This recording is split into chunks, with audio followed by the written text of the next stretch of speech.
Hello everyone and welcome to another Phyrexia All Will Be One draft.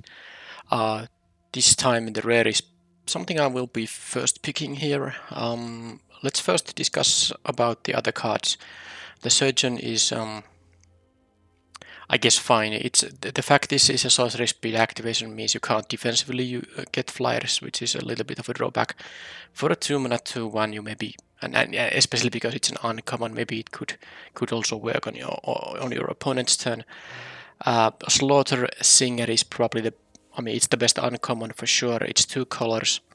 It would be okay. There's also Hex Gold Slash, so I guess the first pick would be between the Singer and the Slash. Of course, the Slash is gonna be a lot more versatile. The Ruthless Predation is decent, but the Slash is better. Anyway, I'm gonna take the Koth. Now, this thing of course requires a lot of mountains, but 8 or 9 mountains will be fine. Although the card itself is a double caster, so I'd prefer to have at least 9. And this is something that you can start by plussing, and then it's gonna be 6 loyalty. It's gonna give you lands, and maybe you can work towards the ultimate with a bunch of mountains in your hand, which would be fantastic. Or you can just maybe sometimes kill a 2 or 3 toughness creature on the turn you play this Koth, and you already got your card, out of value from the card. So if the opponent attacks Koth so that it dies, then it's still a 1/1. It's not like a crazy good bomb rare, but it's still a very decent card, so easy pick. Porcelain Zealot is really good. The thing about red though is that red doesn't have any toxic creatures. Maybe not at all, but at least not a lot. I think it's possible it doesn't have any, but this is really good even because many white creatures will have toxic. I'm not taking the Cackler here, just quickly skimming through. Yeah, there's also the Flenching Raptor, which isn't bad, but I think I'll take the uncommon here. And of course I don't have to be red, even though I first picked the Koth, but of course if red will be open, then it's gonna be nice to be able to play this Koth. The Seed Core is well, there are a lot of Phyrexian creatures in the set, of course, but then again, any non-creature spell won't be a Phyrexian creature spell, obviously. So I don't know if this is that good. There are decks where you would be happy to play this that have those, for example, Mites, because they are always 1/1. But I'm not taking it here. I think I might take the Hover Wings. I quite like it, actually. The other cards here, there's the black removal spell, but I took the Zealot, so I might as well take this. And I can still be, white-red equipment deck, for instance. And the Hover Wings is great in such a deck. Now, what do we see here? Well, the white options aren't that great. I wouldn't mind having like 1 Badish in the white-red deck. But it's way too early to pick it in a draft. Pack 1, pick 4. Now the best cards in the pack are the uncommons, and the best common I think is the Lattice Blade Mantis. Very, very good 4-drop. I have 3 4-drops already though. So I think the decision is between the Charforger and the Fuseling. Another creature goes to graveyard. Yeah, this would be a very interesting. Charforger. This requires. Okay, let's take the mono red card over the Charforger. I haven't seen much black here, so maybe black won't be that open. And well, maybe black is a little bit open. Well, at least more open than white or red in this pack. This pack doesn't really have much. There's the Skull Bomb for red, but it's not really that great when you. Well, I have 1 card that cares about oily counters, but I'm not sure that's really the pick I wanna take. Now the Communion is cool, but it's not great. It's a card I'm willing to try. Should I take? Yeah. Now if I took the black-red card, I could just take something black here. Maybe I'll just take a Dune Mover here. I'll take the Dune Mover. It's a 2/1 toxic, and then now I see another Charforger. I'm feeling a bit sad about not picking the previous one. Alright, well, I can just ignore the white now. There's no white coming to my direction. I'll take these. I don't know if the other Charforger has any chance coming back to me, but it would be great if it did. There's also a decent 2-drop here, and this Offer Immortality isn't the worst trick you can have. There's a red 2-drop, but it's time to take the actual best card in the pack. This thing comes with a decent amount of stats for 3 mana, and of course sometimes you may get even access to some extra cards with the ability. Yeah. Alright, so black is open. That's obvious at this point. And all the black cards are actually playable here. This Edict isn't the worst because you can specify non-token, so the opponent doesn't get, save themselves with the might. The Whisper is good. I think I'll just take the Edict. Let's try it. And here I have what's this thing? It's the sacrifice thing. I'm not sure if the sacrifice theme really works that well. The black-red sacrifice theme, this of course tries to, a little bit support that theme, but this is just a good card even when you don't have any sacrifice things. So this works once per turn, becomes a 4/4, but problem is it's a 3 mana 2/2, and that's bad. I do like this more, maybe these more oil counters. Okay, I'll take the Centurion here, and here I'll just take, here's pretty decent actually. It's a 6 mana card though. 5/5 death, they discard a card, or I gain life. There's the Offer Immortality, both, these lands too. I don't think the Skull Bomb is that good, the black version, quite slow. Okay, let's take the 6-drop.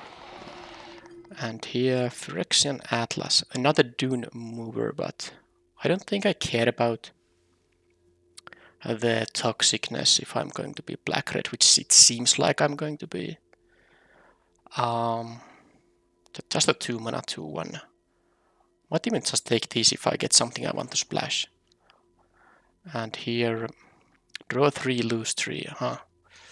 The best card is probably the Basilisk, or this thing if you really care about proliferating, but I don't think I do. Just a 5 mana 4/4. Let's try this Infection. It's maybe not something I play in the main deck, but it could be an interesting sideboard card. Don't know about any of these.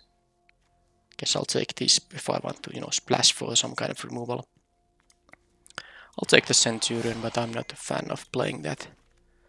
Alright, there's a Vindicator. Now the thing is, this is just unplayable if you are not mainly white, and of course I will have a very difficult time being mainly white by picking this thing here. But I'm just gonna say the pick from this pack is the Hex Gold Slash for my colors. That's totally fine. It's better than the Vraska's Fall. That's the peak that I should be making. But I'm going to complete the set, and Mythic Rares are the bottleneck. So I'm gonna take a Mythic Rare just for my collection. And who knows? Maybe I'm getting past a lot of white cards, and I can actually still, convert to mostly mono white. It's a very low chance of happening, but I'll take this for collection purposes. The Hex Gold Slash was the actual peak there. Well, I'm not taking these white cards here. I will take so there's this thing, not interesting. That's just a 3 mana 3/3. Now it's not a bad stat line, but I have at least 2 3-drops here already. This is better, the Chimney Rabble actually. I don't mind this either, but since I don't have a lot of interest for proliferating in this deck, I have maybe some oil counter synergies. I don't think the -1/-1 is that important. I'll take the Rabble here, and yeah, the Infectious Bite is also quite good. But let's take the 4-drop and cut the white now. My deck will hurt a bit now that I didn't take the 1 mana removal, but you don't easily complete sets if you don't pick these Mythic Rares during a draft, because 4 times Mythic's completion requires 80 Mythic Rares total from this set, because there are 20 different ones. Now Rebuke, yeah, there's no black coming into this direction. Yeah, I wish I took the first Charforger too, but of course I didn't know what would have been passed. What will I be passed? Maybe I should take one of these removal spells. I like the fact you can also get rid of the equipment. You can, choose both on here. So let's just take it. You could take the Basilica separate and still try to move to white, but I don't think it's a very safe plan. Alright, I'll take another Chimney Rebel here. Wow, I'm passing this Contagious Vorak. And I don't mind this Steward either. Decent 2-drop. Mostly because, on turn 2 you just care about trading your opponent's toxic creatures, and later in the game this has some utility for being a 2-mana 2/2. Alright, let's just take this guy. And Cacophony's Scamp is good because this basically trades with 2 toughness creatures that don't have, first strike. Because you can, of course, deal 1 combat damage to the creature, and then when this dies, you will ping it for 1. And of course, when you equip this or boost this somehow, this can do a lot more. I do like the Strider, of course, but I have a bunch of expensive cards. I'll just take the cheap one now. The Magmatic Sprinter, yeah, black and red are not open to this direction. I don't know the blue cards here are that good. I guess the Thamios Immobilizer is quite okay. 4 counters gives this a reasonable amount of interaction, and then of course sometimes you can proliferate into more. But yeah, I suppose I'll take the only red card. But I'm not sure if that even is that good, because you have to return it quite a lot, and I don't have enough oily counter synergies to make it really that great. But here is an uncommon I'm very happy to have. A 3-mana 3/3 Menace. Yeah, the damage dealing ability rarely does anything, but a 3-mana 3/3 Menace that passes the, it's just, that's enough. 3-mana 3/3 and Menace, that is a good one. The Blazing Crescendo would be nice too, because it can often 2 for 1. Skull Bomb, that's the white one. Yeah, let's take another Rebuke, I guess. I don't think I'm gonna cycle this off-color Skull Bomb, but this will go to sideboard. I can see sideboarding into another one, but not going to main deck too. I can take another Scamp, because I actually need early plays, a lot more early plays than I currently have, actually. I might have to play the Dune Muber just to have something to play early in the game, so this draft definitely hasn't gone very well. I can take this guy now. At least it can give an oil counter to this, and I'm not sure. Well, I have some. Well, it can give a Koth counter too, but it doesn't matter. I just have some cheap interaction. There are a bunch of playables 1 toughness creatures at least in the set. Yeah, this doesn't matter. Dross Pits. Yeah, I can take the on-color Sackland. Okay, then, yeah, pack 2 was bad. I wonder if yeah, this deck would be a lot better with 2 Jar Forges, but too late now. Okay, Unctus, double blue, not really happening here. It's a fine card. You can basically give any of your creatures +1/+1 by turning them into blue artifacts, because this pumps the other artifact creatures. And then the looting is nice too. So there's a Skitterling, but I'm not going to corrupt the opponent with this deck. That's just not happening. I think I'll just take a 2-drop. Man, this green card is so good, but yeah, I wasn't gonna draft green in this draft, I guess. Well, I could have, but I didn't. Alright, so just take the 2-drop. As sad as it is, it's not really that important for this deck, but I think I prefer the 2/2 over 1/3 still. Yeah, let's take it. Okay, the Eternal Wanderer, maybe.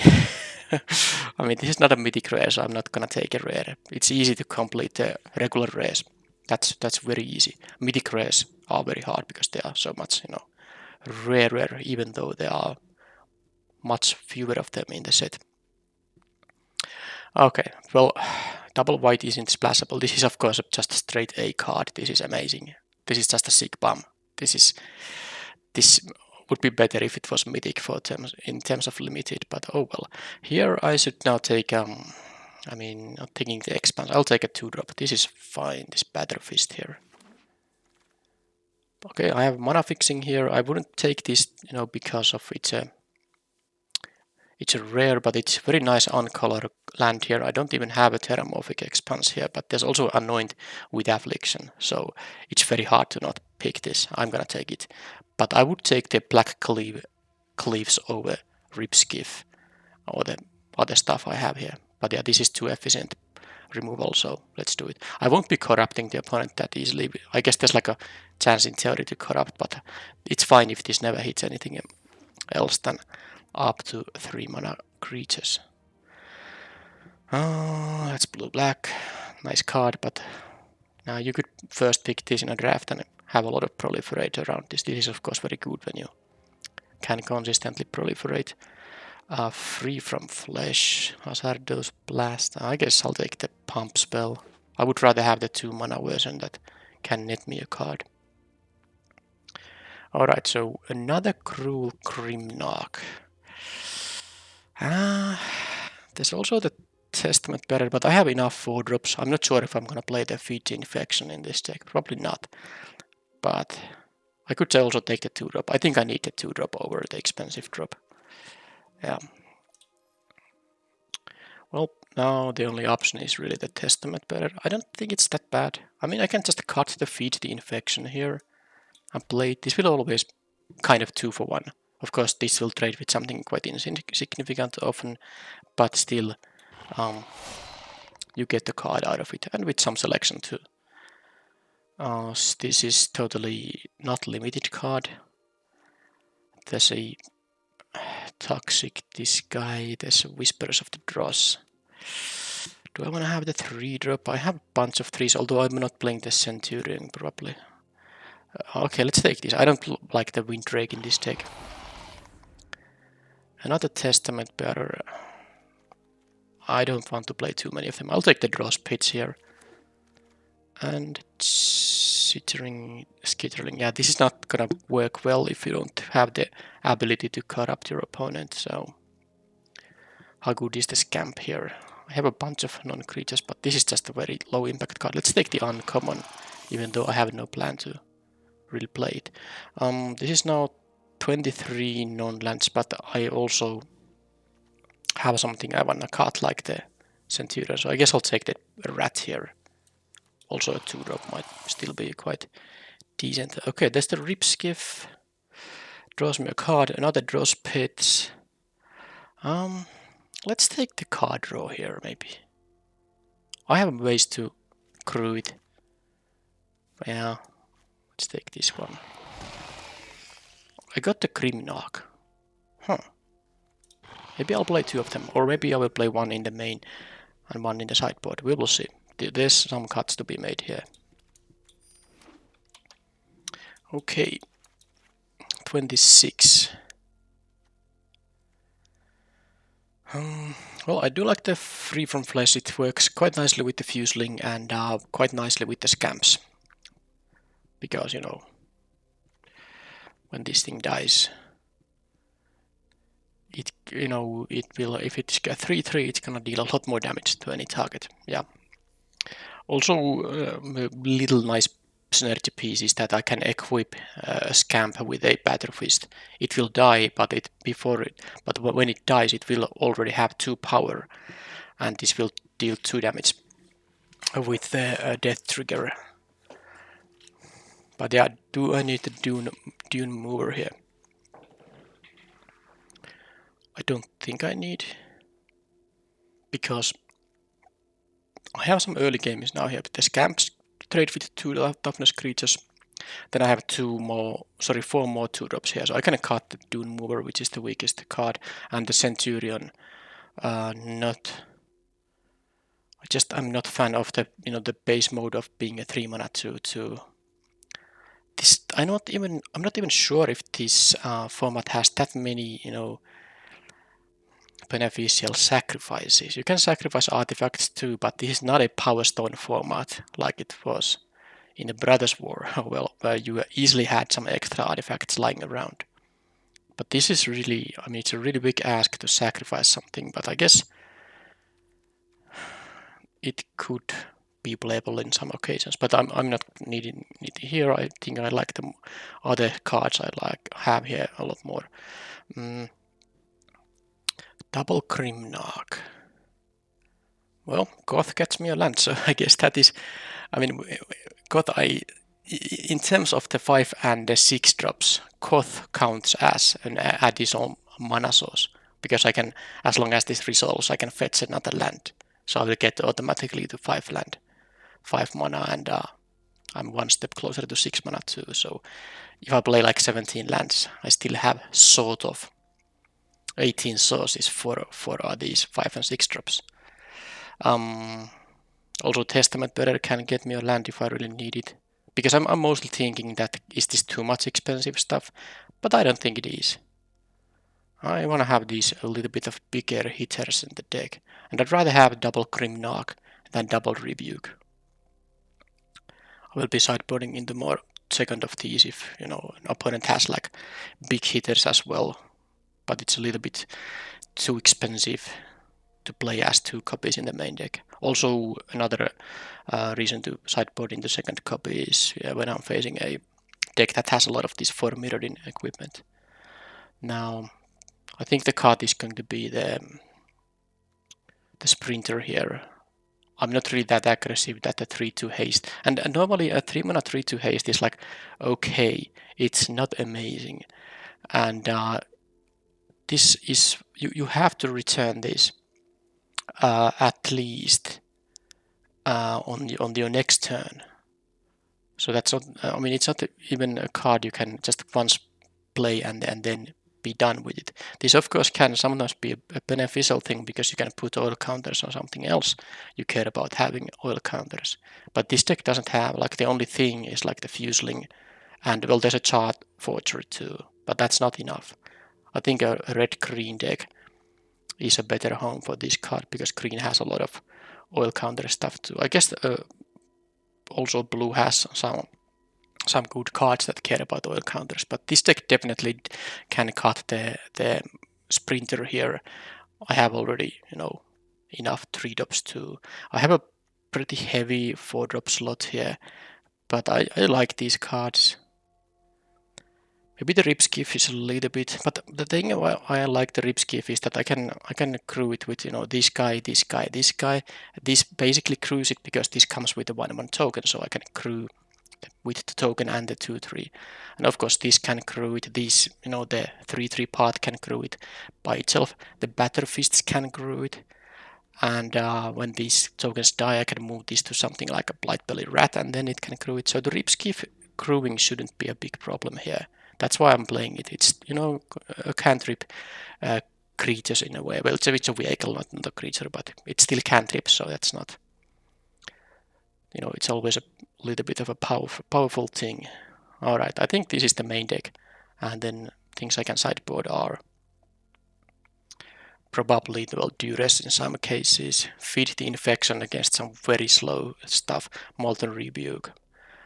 And if I really need more early game, I guess the Dune Mover, but yeah, this is the deck now. Did I have any other lands here? Nope, only those 2, so what's the color balance? 10 and 13, double caster Koth, and Koth likes mountains. I have a lot of 1 mana red spells, so I'm actually thinking about 10-7 here. I think 10-7 is the correct one. I have more red cards. I have a double caster red card. I have well, I guess Koth, you rarely get to the point where you get all 10 mountains, but I guess the double casting feature of Koth is the actual reason to play, a lot of mountains, or at least a bit more than average. But of course, I have 4 1 mana red cards, so I easily can see playing turns when I want to play 2 red spells. So I want to make sure that I have 2 mountains basically in every game that has gone for a few turns. So let's have 10 of these and 5 more swamps to make it like this. And I need only 1 black source. So once I have 1 swamp, I'm good to sacrifice the draw pitch if I need to. Yeah, that's the deck, main deck, I mean.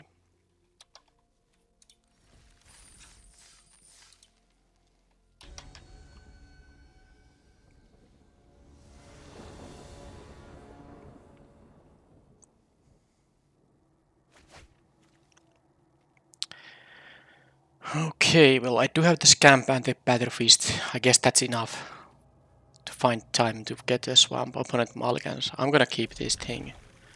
And let's see if they keep 7 or... Okay, they kept 6. I mean, of course they can't keep 7, but...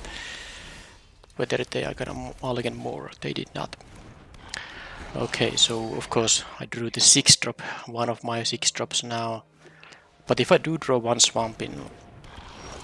Well, that's still okay. Let me see. Yeah, I guess I'll just attack here. Because I'm gonna block the rat with... Yeah, not gonna proliferate here. Block the rat with this thing, and if the opponent, you know, goes and removes the token here, I don't care. I can't just move the Batter Fist on the scamp and kill the rat. I will get to, you know, that's a bit of a risk to, you know, get some toxic stuff. If they do kill it, I go to 1 poison counter and this will proliferate, but you know, every point of damage can matter. It is important in this format though to try to prevent getting corrupted, so I could have totally left this to block. But I didn't get punished. Okay, well I do play more red sauces than black, but this is still a little bit awkward because I have all these black cards in here. So let's just do this now.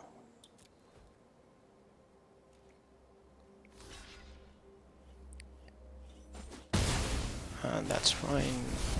No proliferating. I'm not gonna equip now because it's gonna die for no reason. But missing out the play here is quite horrible. But the opponent did mulligan. They didn't play anything yet. They might just get the creature back with the skull bomb. They get their card back that way, and I'm giving them, you know, time to do that nonsense. But once I draw my swamp, that would be good. But no. Now I have only 7. I have only 7 swamps, but of course I have the majority of spells in my deck are red, so I have actually only, because I had 10 black spells, that means that I have only 6 black spells to draw, but now I found the swamp. So I can just kill this guy, there's not much. They're always gonna get the card here, it's fine. So let's move this here, kill this guy, get in for 3, and I'm gonna play my own Testament Bearer. I know I could have used the Whispers of the Draws, but I'd much rather play my own 4-1. That was a good use for the scamp anyway. They did not keep an Anoint with Affliction, so they took something better than that.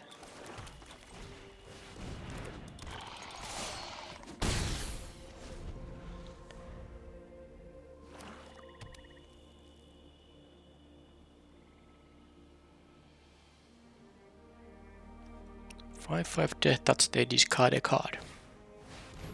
Okay, they proliferate, but that's not gonna do anything.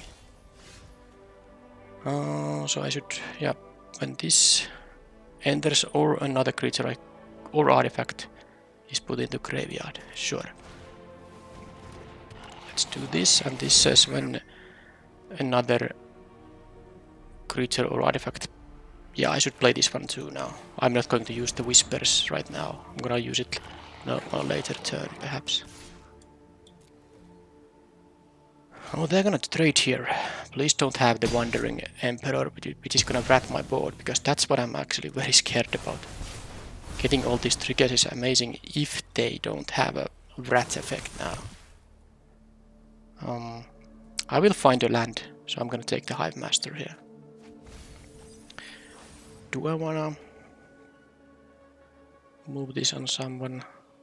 Once I move it on the Charforger, there's no moving it away. I think I still prefer a 3-2 over a 2-3 at this stage in the game. Because I can equip something else, yes, but all of them will die. Okay, no, don't play the... Okay, that's just another 4-4. That's fine.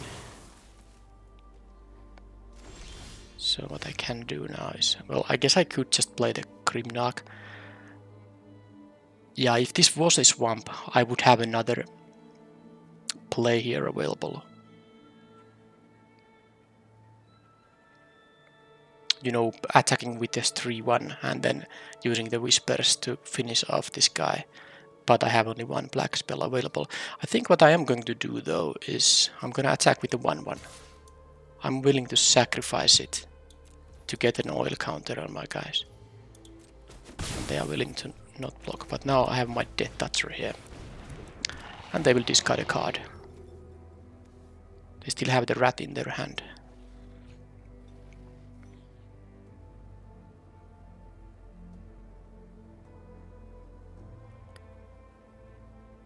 So this will remove, yeah, it says that remove 3 oil counters, but I can proliferate with the Whispers of the Dross. I can also make this into a 3/1. Yeah, I guess I can also attack with the Fuseling. So I discarded the rat, okay.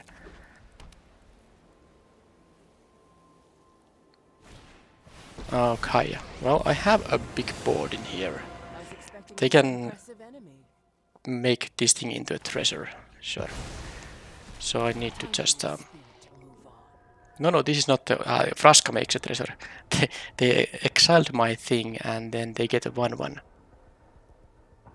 And now I have to discard a card. Wow. Okay then. So I think I'm gonna finish this guy off with the Whisper, so yep. That was very good for them.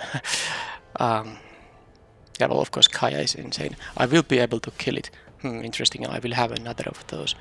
But now I'll just have to kill this and then I will proliferate. That's sadly not going to be that good.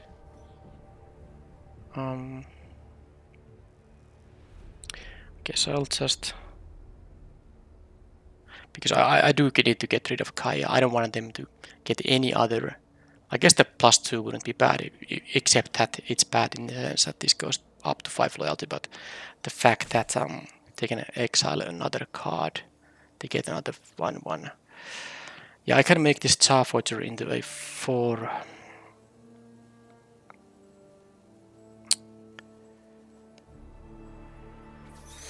4/1, and then this can't block it.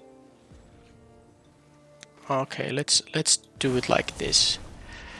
Don't like it. Yeah, those things get counters.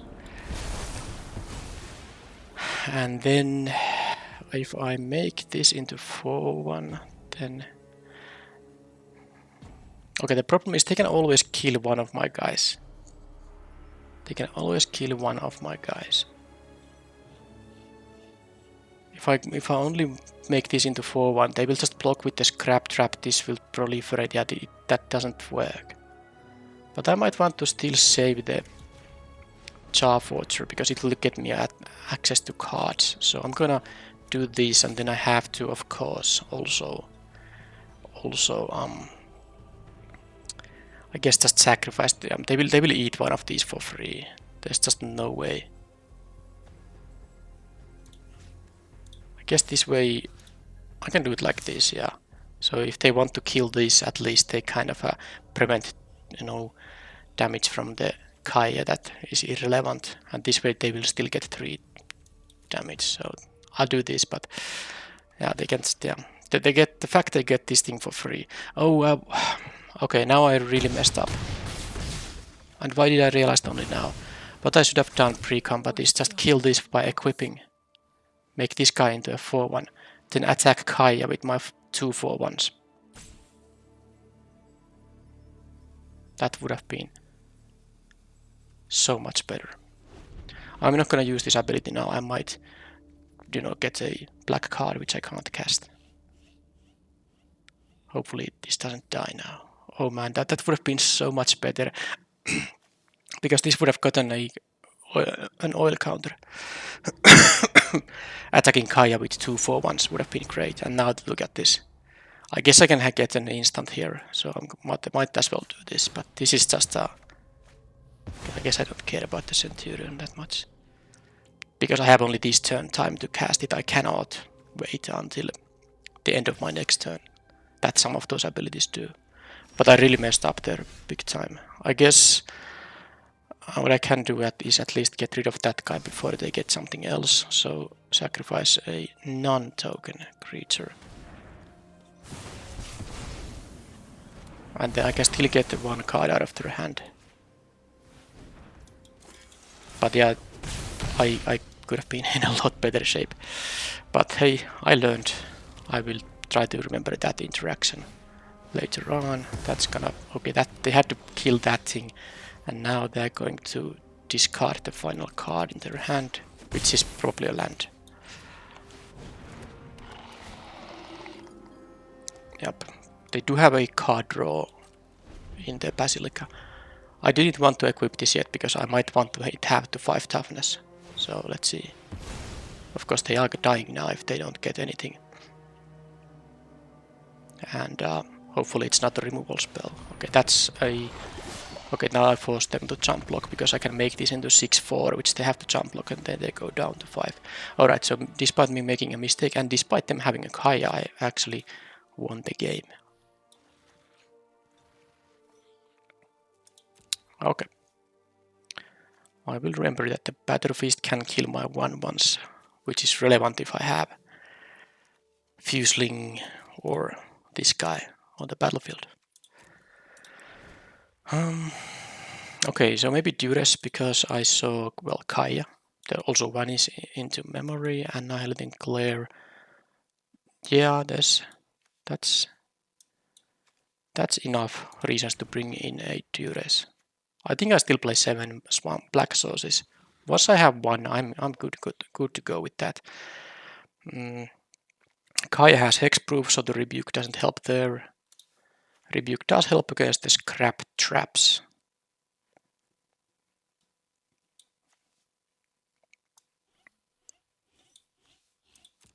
Don't still know if I want to play 2 of them. I have to already cut a card here. Wonder if it's just going to be something like the Hive Master, which seems like maybe not that great here. How about the 2 drops? I guess I still want to have the 2 drops. The Hive Master gives me another creature though. Maybe the Blightbelly Rat actually can be cut here. And I think that's it for now. This will be my sideboarding. I'd sideboard in a Duress.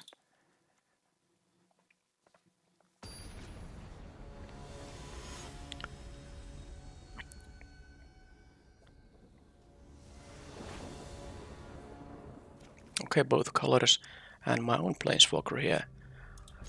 And a Duress on... Well, let's see if it's gonna be a turn. Oh, I'm gonna play this now. This will enter tapped, of course. Prism. Okay, I get the Nug for 1 here. Okay, I have the kind of synergy here. So this would be a 5/3 once I cast this thing with trample. Sadly, that is exactly not great here. Sadly, I also don't have a play for this turn other than Duress, which I will play. Let's start with Duress and then think. Okay, damn it. I missed my Duress, but I guess I just at least know to not get corrupted here. They don't have any means to do that though. So actually they do. Might I even need to... I mean, I want to kill this guy. Well, I know they don't have instant speed interaction unless they draw one. I might have to take an... I mean, I just wasted a Duress and now I'm gonna give them a 2/1, but I don't want to take any toxic and I want to... Because next turn they will play the Lightbringer, but I want to play my Koth, which will not kill the Lightbringer, by the way. No, I'm gonna have to play the Testament Bearer instead. But... yeah, I wish I had a creature for this turn just to block the Hive Master. But they're gonna also have a 1/1 might after this attack. But I think I still...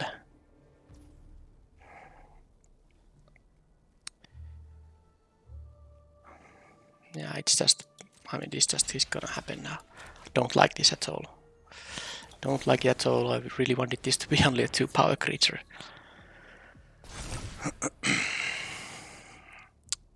Yeah, them getting the Might Maze, my Testament Bearer isn't actually that great. Because they have means to proliferate, so once I take 1 poison... Once I take one poison, it will be rough. Okay, well, that I can play now to block the poison guy. Maybe next turn the Testament better or something. The ability triggers even if there's nothing. Please don't kill it. They have only 2 cards, I don't know, but maybe they drew a removal spell.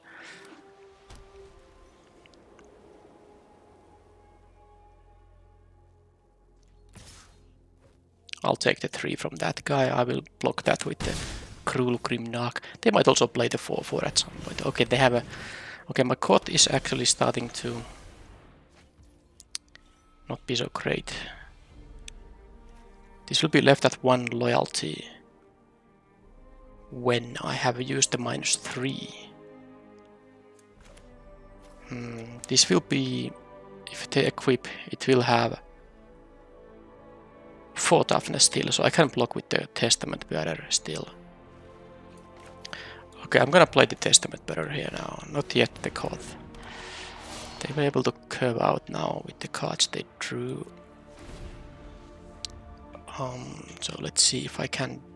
Well, the Koth will currently kill a... Well, deal 3 damage to something. This gives 1 toughness and this gets 1 toughness from being equipped, so the Lightbringer isn't going to be able to attack past the bearer here. Okay, I like to see that. Maybe they have a trick, but I mean, what can I do? Of course, I'll just block here. Don't think it matters too much. How do I block here? If they have a trick, they can decide who to save.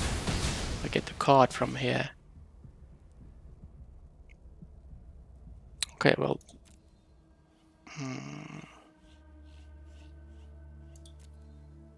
Well, it's gonna be the Rabble. It gives me a blocker on the 1/1, and I get a 3/3. Just the card. Although this will be a, you know, 3/2, so the... Yeah, man, if they just didn't... The fact they had them... Imagine if they didn't have the Justiciar. They had to have a 2-drop there, because now I could have just Kothed and killed one of these guys. Well, I mean, it's just is what it is. I have to... I'm gonna trade with the Bardish, you know, token here, because I just don't want to take any poison. I want to keep myself from corruption, because they do have Proliferate in the deck, so safer to be at 1. Okay, now there's a chance they don't have a creature, but we'll see. They can equip that guy, that would be fine. Then I kill it, and my code starts then plussing. That's great.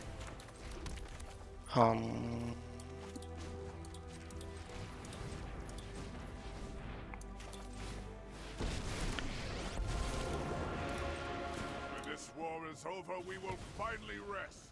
Mirrodin. There shouldn't be hasters there, should there? I don't think there are.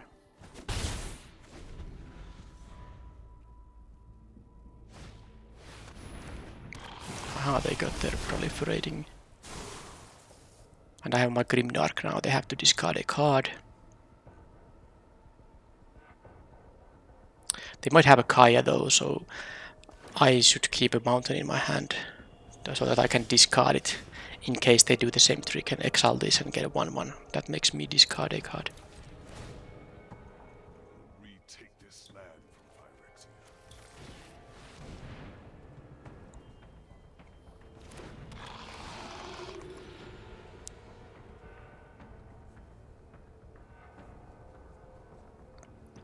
They can make this into 6/5, but I'm happy to trade with the Grimnark.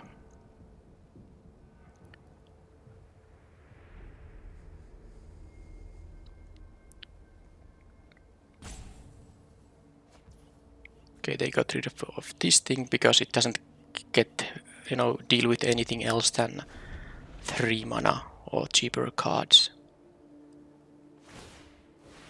That's fine. So now I can plus Koth again, which is very good, because then I can, you know, use the -3 while letting it still survive.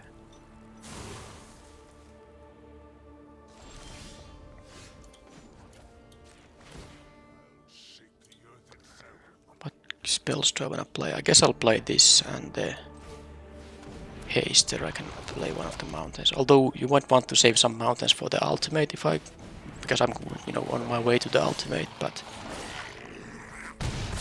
yeah, they conceded. The thing about them, the card. So I guess the duress was kind of helpful here because they did get the double proliferating thing. If I didn't know they had the evangelist in their hand, I would have taken the poison from the token.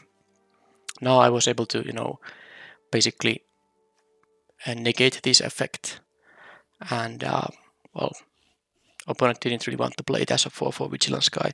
Not that it would have done much, but hey, Koth really helped here.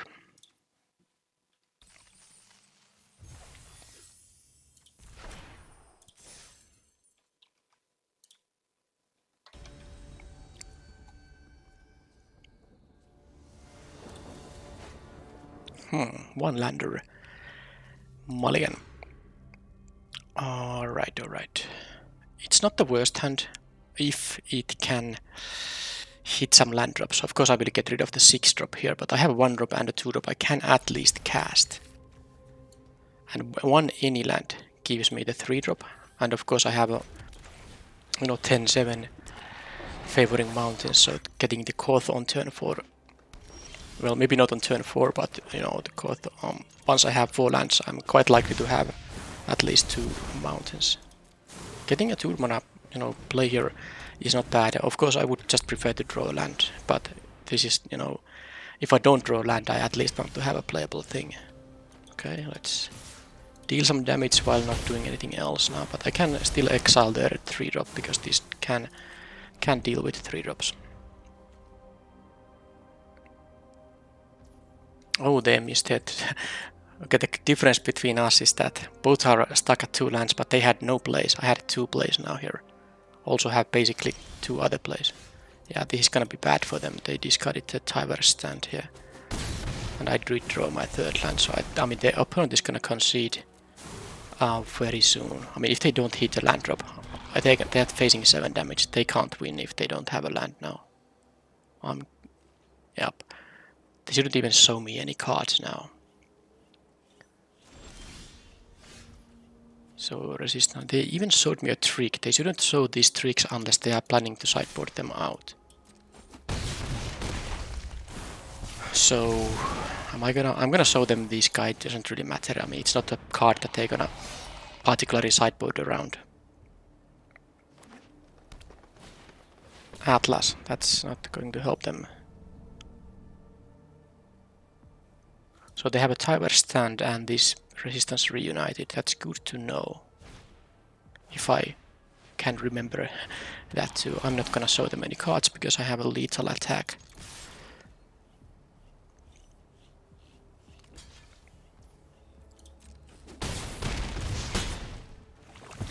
So green-white poison deck seems to be,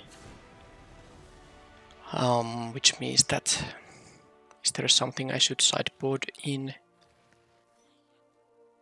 If I really want to have a blocker, the Skitterling, but it's mostly okay if I see some X1s, which I didn't see, so don't think I'm going to. Yeah, I could have a Dune Mover to have another early blocker, but I have actually decent amount. The Whisper can deal with some of the stuff. For example, the green 2-mana 3/1. These things block early. I have the Edict, which can be used on the 2-drop. This can be. I actually have a decent amount of interaction here, so let's just keep the same deck for now. I didn't learn much. I saw a couple of tricks, but that's no reason to sideboard in the duress. It can still whiff like it did against the previous opponent. Okay, another 1 lander. Well, let's mulligan. This is fine. But what is the... Another flesh scamp combination is quite okay, but I'm still gonna cut the flesh here. I'd rather keep my creatures.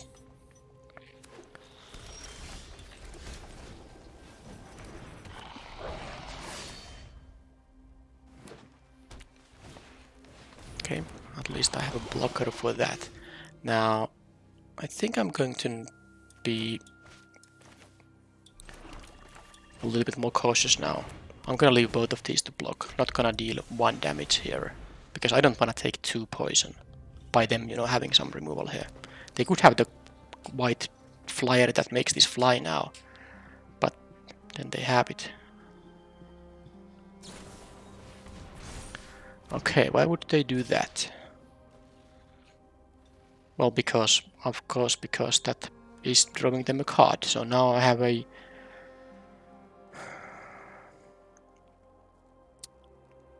I have to take a 2 poison down. Because I will kill that by, you know, equipping the scamp. So that's it. I could have double blocked, but it's not worth it. So I'm going to attack with both of these guys. Decline this sacrifice.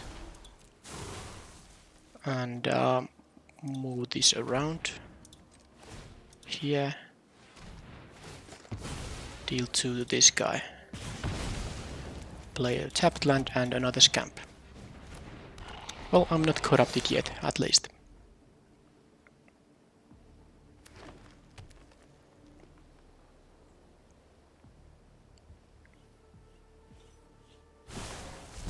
Okay, they didn't like that. Sure. That, I mean, I got a 2/2 out of that card, so that's actually, you know... But they will get to corrupt, because this thing proliferates when they kill cheap enough stuff, so now I'm corrupted. Which I don't like, but... Oh well. They go to 13.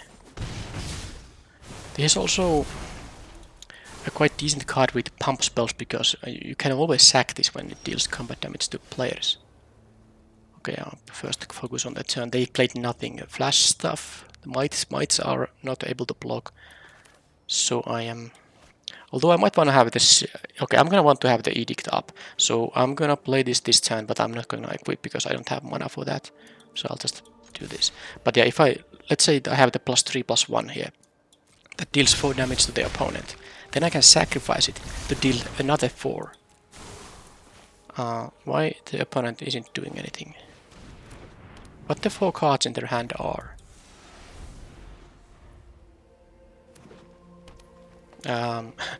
What? I'm confused.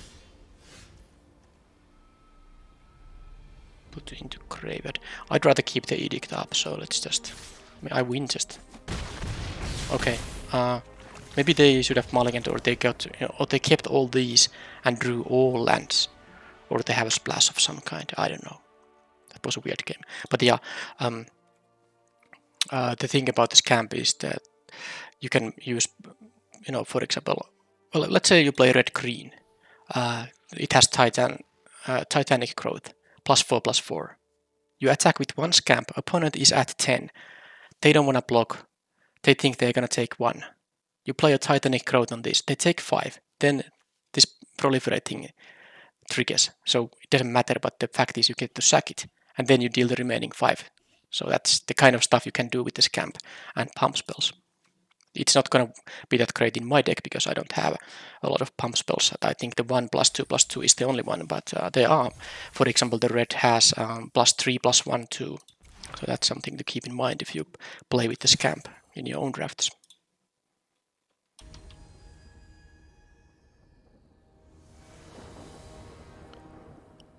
Okay, I will be on the draw, but can I keep a 7-card hand? It's not like the mulliganing hurt me, because I was able to win both of games still. But 7 is 7, always better than 6. And yes, this is actually decent. The opponent does mulligan now. Yep, 2-drop, no 3-drop, but I have a decent set of 4-drops here. And of course, 3 turns. Well, basically 3 draw steps to find some action. For turn 3 as well.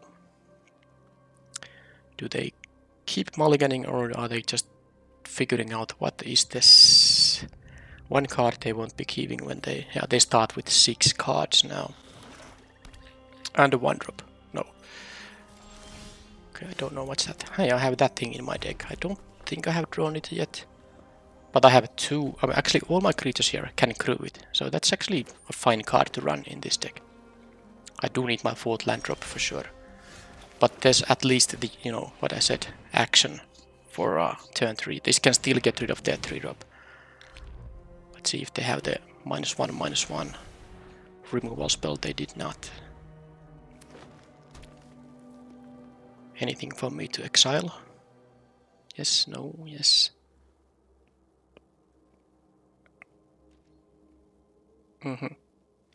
Well, if they are not... Okay, this was a good one.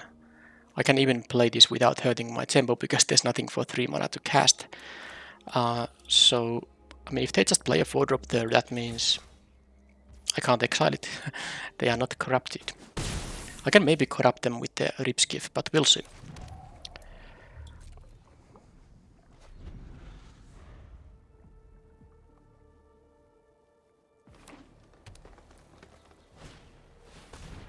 That's not a 4-drop. I'll exile it, why not? Maybe they have a Tyver stand and they save it, but I would trade this thing on a Tyver stand easily. Okay, that's now actually quite great. Let's not show them any information yet. I'll just play the Ripskiff. Get my card. Get closer to Grimdark. This seems like a, you know, a little bit of an easy game. Their first play happened on turn 4 and it was just a 2-2. So I wonder what is the kind of hand they kept here. Oh, but they did mulligan to 6. So they did have to keep a little bit of a sketchy hand. But they still have 4 lands and 2 colors. What's going on with that? I will be playing the Testament guy now. The haste is nice, but I'm still gonna just crew the Ripskiff with whatever I'm gonna play, so the haste is not, you know, that much better. It's better to play the Testament better now.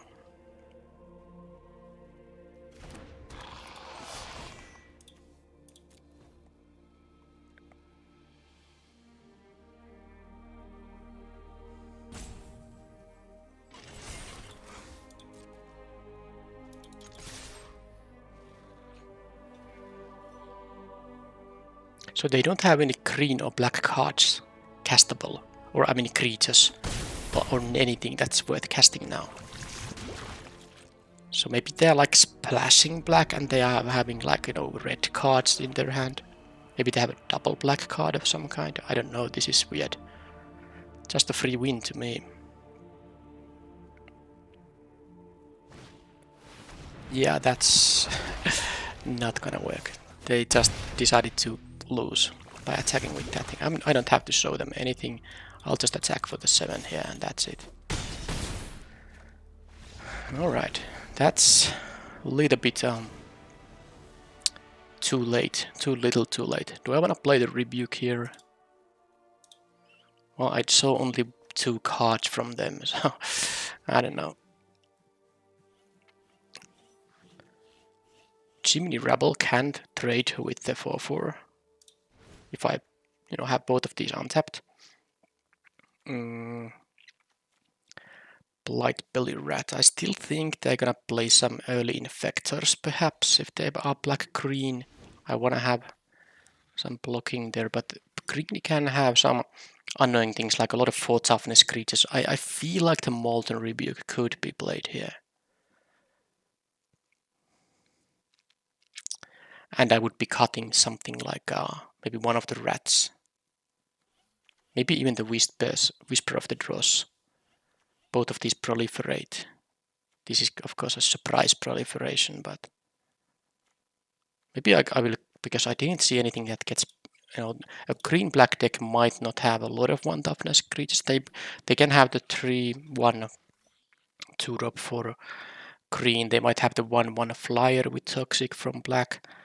But I guess I'm more concerned about them having big creatures, so I'm gonna put the second Rebuke in, and I will cut the Whisper. I like the Free from Flesh a little bit more here, and all my creatures too, so that's what I'm gonna cut now. Have 2 Rebukes. Now I will see them curve out and me drawing the Rebuke. And I'm missing that. And I would rather have the -1/-1, but hey, Maybe I draw the one that was already in my deck. There's no way to tell. So again, a hand with no colors for both, but I have, if I recall correctly, 10 black spells in the deck, so I can only draw one of 7 black cards. I have 11 red spells left, I think. Or is it like, now I have the, well anyway, I'm going to keep it mostly because I have the Scamp and the Batter Fist here. And if I, draw the Swamp in like top 4, that would be great. Or now, just any, even a Mountain would be fine, so I can curve out with those, with these red cards quite nicely. Do they have an early drop this time? And they have the, okay, so that's now a reason to, of course, maybe play the -1/-1. Let's see if they have more of those. And maybe I win this game and I don't have the sideboard anymore. Now, question here is that, am I supposed to play the Batter Fist or the tapped land? Well, either way I'm gonna miss a play either on this turn or the next turn. Oh, I suppose there's a chance to not miss the play on the next turn if I draw a land.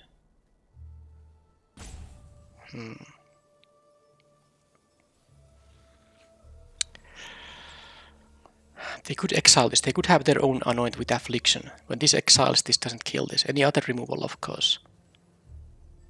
Well, let's just play this. I mean, it's fine. No attacks.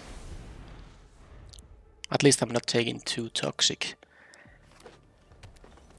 right now, unless they have a way to make this evade. No, there's no way. It would require a white card to make this fly.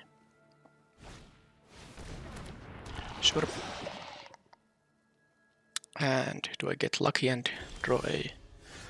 Well, that's still a good card here, so... maybe I should just... I mean, there's nothing else for me to do with my mana, so let's get rid of the scary 3/1 here.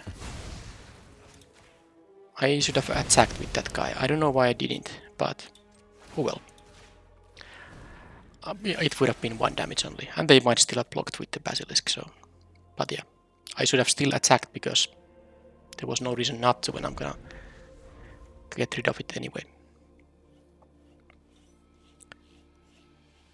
So now, if I do draw, well, I mean, I don't need to speculate on what I do if I draw a specific kind of card, because it all depends on what the opponent is doing right now. I at least can play 3 of my 5 spells now. Plague Nurse, okay.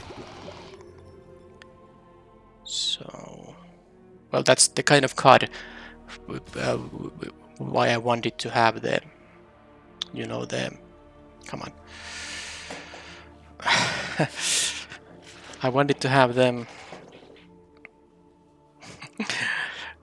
Rebuke because of this 4 toughness creature. Anyway, let's trade here, and land would be great because that would allow me to play this and equip it to make it into a 3/1, but no such luck. I have to take some poison damage now. There's no way out of it. Their curve out was much better now. 2, 3, 4 on the play. Oh, was it 2, 3, 4 in that order? I think it was. It was.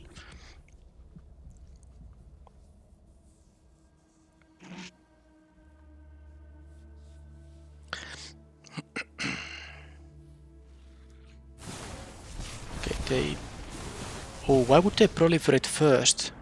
Of course I wasn't gonna block the Plague Nurse. They should have attacked and then killed the rat. Because then they could have proliferated an additional point of poison for me. Oh well.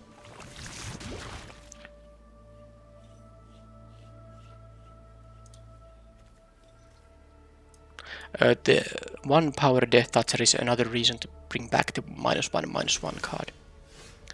Okay, so now there's no point playing the Rip's Gift. There's no one that can crew it, but I can do now this, and hope they don't have.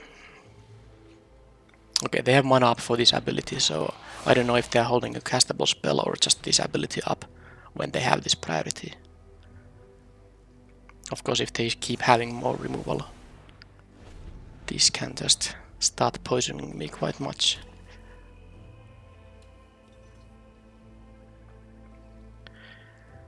They can have the haster now. Of course, I can trade with it, but it's still not great. Okay.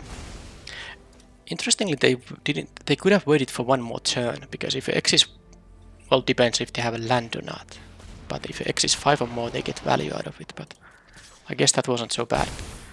Tempo play. Okay, well, I mean, as sad as it is, I just have to keep doing this stuff. And I can exile the Hive Master with the Anoint with Affliction, then they won't get the Might either. So I'm still in the game, especially if they do run out of gas, but do they? Well, that is not something I'm too concerned about. They might just attack with the Hive Master, and I won't be blocking that one, because I will be exiling that one. They can give another point of poison because of the Plague Nurse. They even didn't want to. Well, I guess they have no cards in hand, so they might as well use the ability there. Okay, now. Next turn I can play Koth and have the Anoint with Affliction. That's pretty sweet. So this turn I'll just... I mean, that's... No, that's gonna be... Oh, I should have been a little bit smarter than that and realized that I do have 1 mana red spells. I should have played this pre-con, but the reason I didn't is that I still have a draw spits in my deck. I could have drawn a draw spits that I would drop now. But anyway, I had more of these. Well, no, I had only 1. Anyway, whatever. Let's not do anything. Point is that the next turn I can play Koth and then fetch a mountain, and then I will have the 2 other untapped mana for the Anoint with Affliction. So now it really, because I'm at 6 poison here, that means they can proliferate, for example. They can even force more poison damage by just attacking with everything and using this ability. So I will go to 8 poison in that case. But I will be able to eat the Plague Nurse with the Ripskiff, so it would be them losing a creature. Well, hopefully they didn't draw a trick here.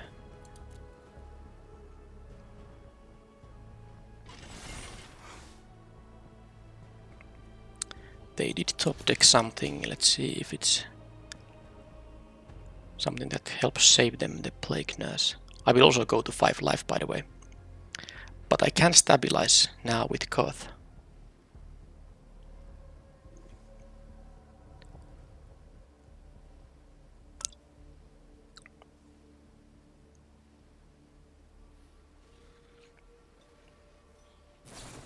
Ah, they have it. What? What the? Didn't they have mana to... I guess they quite... Didn't, yeah, if X equals... They had mana to make me go to 1. Alright. But now I'm at 8 poison. But... I think I can take the 2 from this guy. I can play Koth, fetch a mountain, block the Nurse, exile the Hive Master. Just leave a swamp up or a black mana source. Yeah, I think that's the best course of action here. I'll never forget the home we lost. Just don't top deck anything else now. I can still, of course, with this hand, I can beat, and active Planeswalker, I can beat an opponent that doesn't get proliferate cards out of the deck.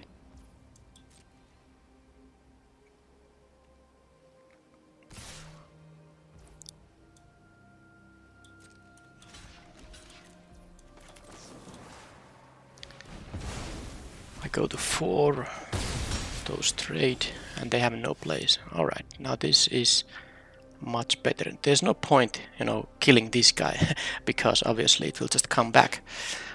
But what I can do is just get a mountain, which I am gonna play because I wanna play the Scamp now. So first just make them discard their... I suppose it's a land in their hand. Oh boy. It was a 7-drop. Well, that was lucky for me.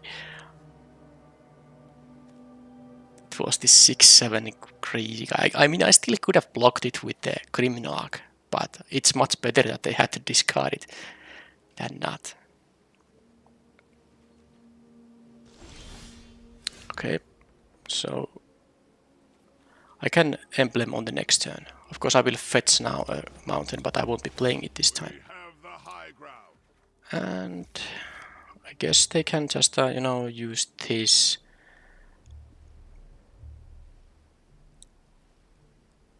I mean, they can block. They basically take 1 damage here, but I don't need the 5/5 now that I have all the other stuff in here. Yeah, they can just jump here and then return the guy. Oh, they chose not to. I wonder why. Don't think I wanna move the Battle Fist on anything right now, because of course the 2/3 can block the 2/2 without dying. But any kind of proliferate stuff, well, 2 instances of proliferate and I lose. Yeah, they should have blocked with the Gladiator and then bring it back, but just, you know, lose 1 life doing so.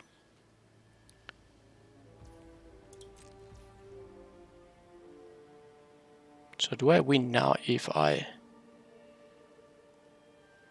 This is now 9 damage. I can... So this is 9 now that I have here. I can make it 10 with the Charforger. And then I can sack this to make it 11, and then I can drop 1 mountain with the Koth.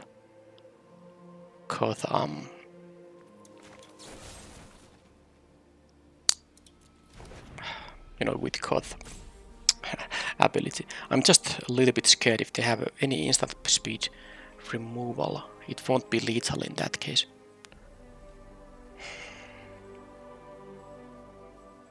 I guess I don't have to use the Sheoldred's Edict. Okay, I'm not gonna use the Edict because it's an instant speed card. Oh. Now I have a Haster. Regardless, I'm going to just emblem this guy up now. Mountain still 4 to anything. I guess now I should just... they sacrifice a non-token creature. It enters tapped, by the way. If they bring it back, it can't block.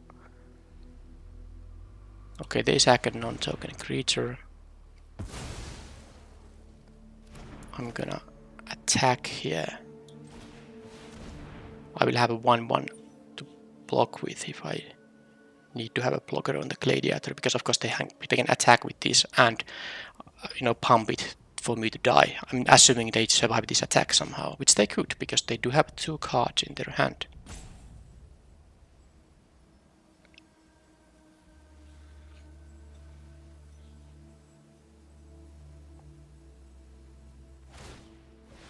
Will they go to 14?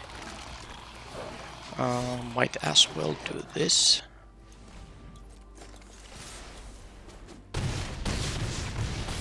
And then, well, let's sack this guy. I don't even need the Koth now. Sure, Koth can get... Come on, all these triggers. Here. Yeah, mountain wasn't needed here. Well, that was it. A deck with no actual theme. But I do actually like that you can play such decks. Of course, now the opponent quality maybe wasn't the greatest. I got 3 wins, but it doesn't necessarily mean that this was like an amazing deck. I don't think it actually was an amazing deck, but still, I like that you don't have to have a very, you know, very cohesive theme in a deck to make it win. This was just, you know, removal and creatures and some, of course, a, you know, nice planeswalker and a little bit of synergy with the oil stuff, but I really didn't get to, you know, synergize much here. But maybe the most important part of synergy here was that I had the double scamp with double Battle Fist, allowing me to shock targets at my will.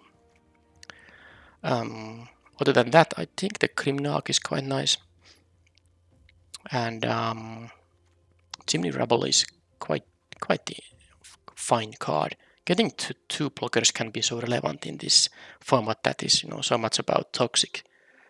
That's nice, and I think the Testament Bearer is quite decent too, because sometimes it will trade with some quite nonsense, like with the Whispers of the draws, but sometimes this actually trades with their 3-drop, and you get a card out of it.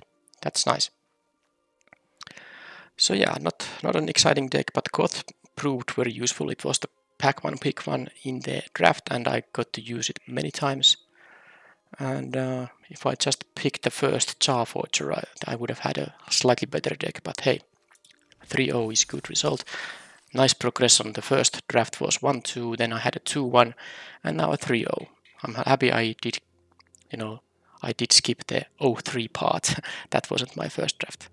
Alright, let's claim the prize now, and I will catch you later in my second, well, I'm not my second, but my 4th draft video, which will be in 2 days. Thank you for watching, and bye-bye.